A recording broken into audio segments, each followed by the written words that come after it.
샬롬, 주님 안에서 오늘도 평안하시죠? 주님의 평화가 여러분의 삶의 모든 영역 가운데 넘치시기를 축원합니다.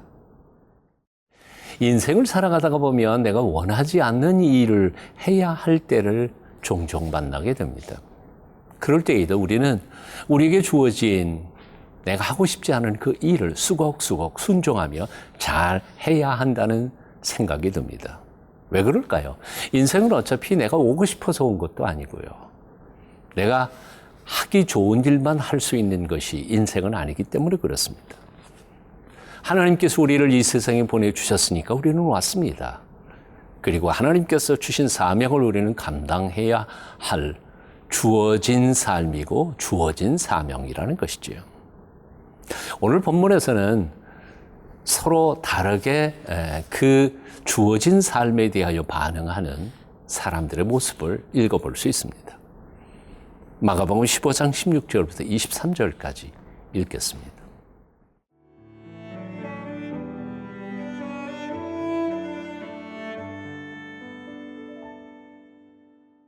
마가복음 15장 16절에서 23절 말씀입니다.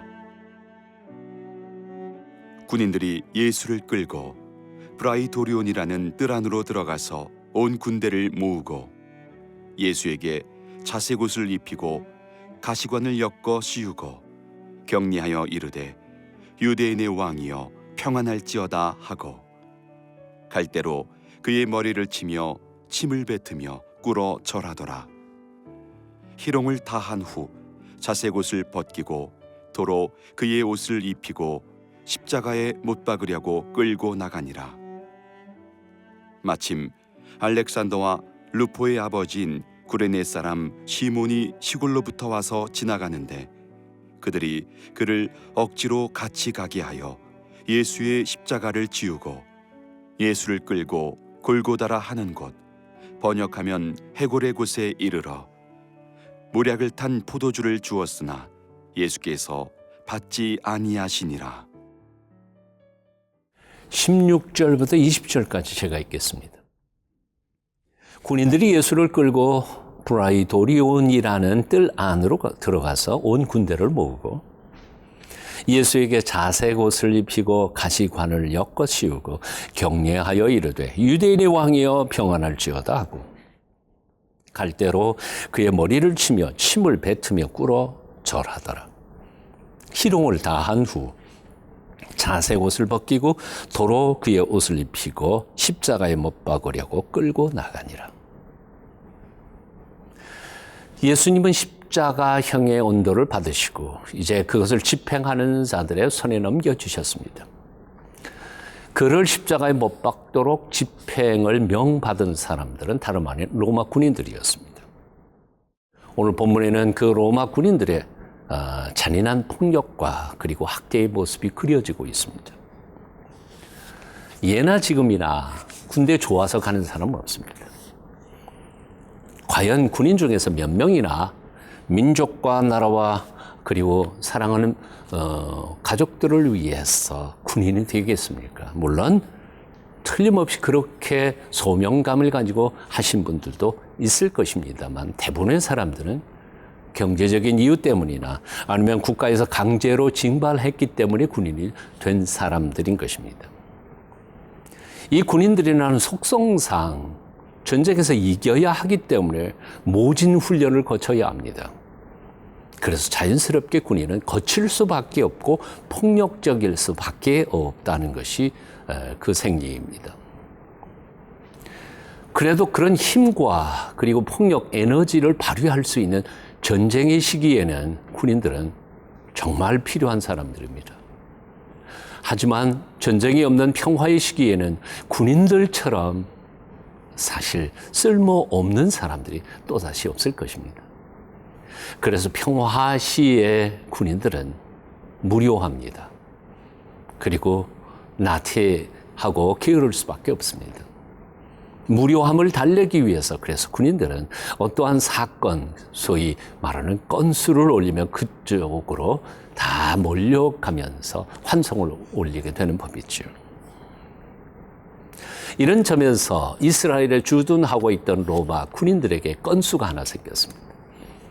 예수라고 하는 한 사형수가 그들 손에 들어본 것입니다. 그래서 그들은 마치 고양이가 손에 들어온 쥐를 가지고 놀다가 잡아먹는 것처럼 그렇게 예수님을 놀이개로 가지고 놀리고 있었던 것입니다. 자신의 무료함을 달래기 위해서 이제 얼마 안 있으면 죽어가야 하는 한 사형수, 그것도 사람 되어 오신 하나님이신 예수 그리스도를 자신들의 화풀이의 대상으로 놀이개로 사용하고 있었던 것입니다. 얼마나 비인간적이고 그리고 얼마나 잔인한 장난이었을까 생각해 봅니다. 얼마 안 있으면 죽을 사형수를 가지고 놀고 있는 이 군인들의 무심함, 난폭함, 무정함, 포악함, 그 속에서 사실은 우리 인간들 내면 속에 숨어 있는 포악함 그리고 무정함을 발견하게 됩니다. 오늘 그 군인들의 모습 속에서 혹시 나의 모습은 없는가? 내 깊은 내면 속에는 그런 무정함, 폭력은 없었던가? 기회만 주어지면 그것이 폭발해서 다른 사람들을 가지고 놀게 만드는 그런 추악한 모습은 우리 속에 없었던가? 정직하게 돌아보십시다. 그리고 주님의 긍휼하심을 구하는 이 시간 되었으면 좋겠습니다.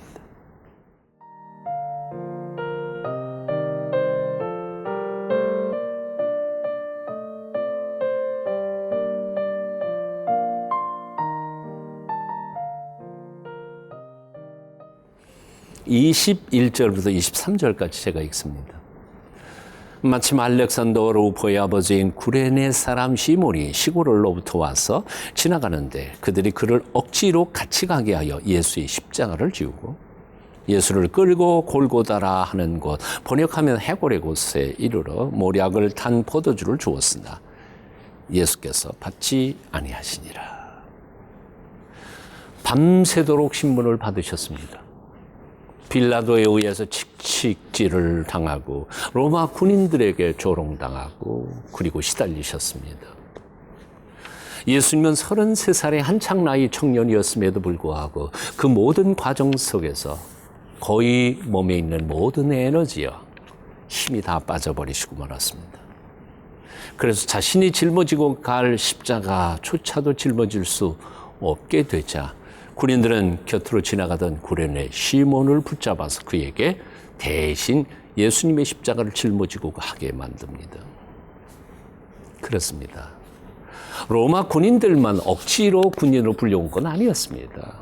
그 현장 속에는 구레네 사람 시몬도 자신이 지고 싶지 않은 십자가를 억지로 지음을 받은 사람이었습니다. 하지만 이 구레네 사람의 시몬, 억지로 진 그 십자가는 깊이 묵상해 보면 은총의 수단이고 축복의 통로였음을 발견하게 됩니다. 오늘 본문 그 억지로 십자가를 지게 된 사람을 본문은 알렉산더와 루포의 아버지라는 말로 소개하고 있음을 봅니다. 이것이 무슨 뜻일까요? 지금 마가복음을 읽는 사람들, 독자들에게는 구레네 사람 시몬이란 누구인지 잘 모릅니다.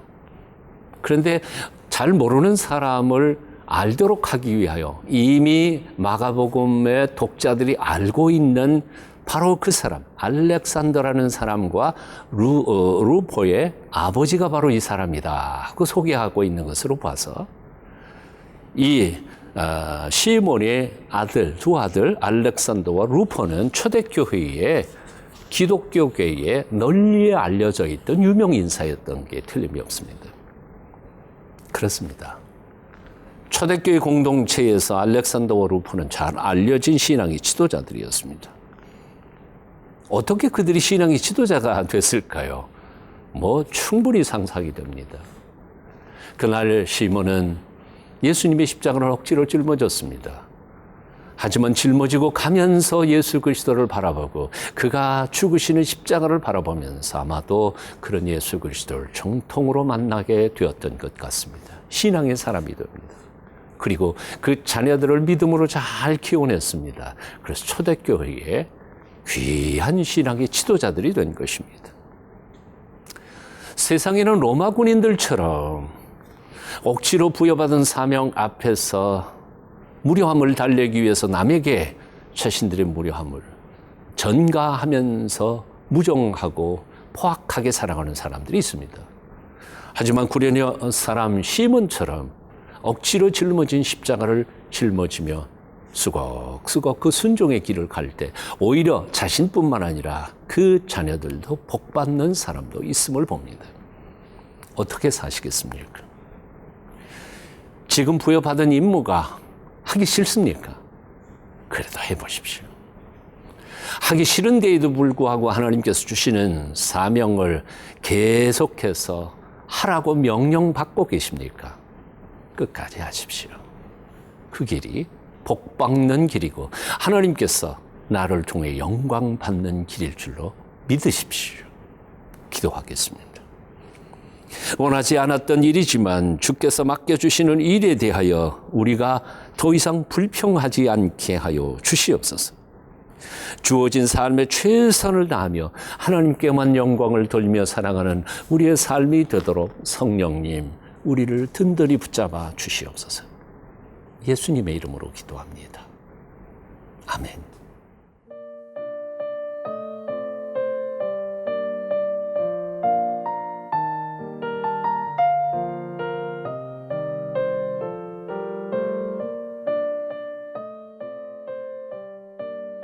이 프로그램은 시청자 여러분의 소중한 후원으로 제작됩니다.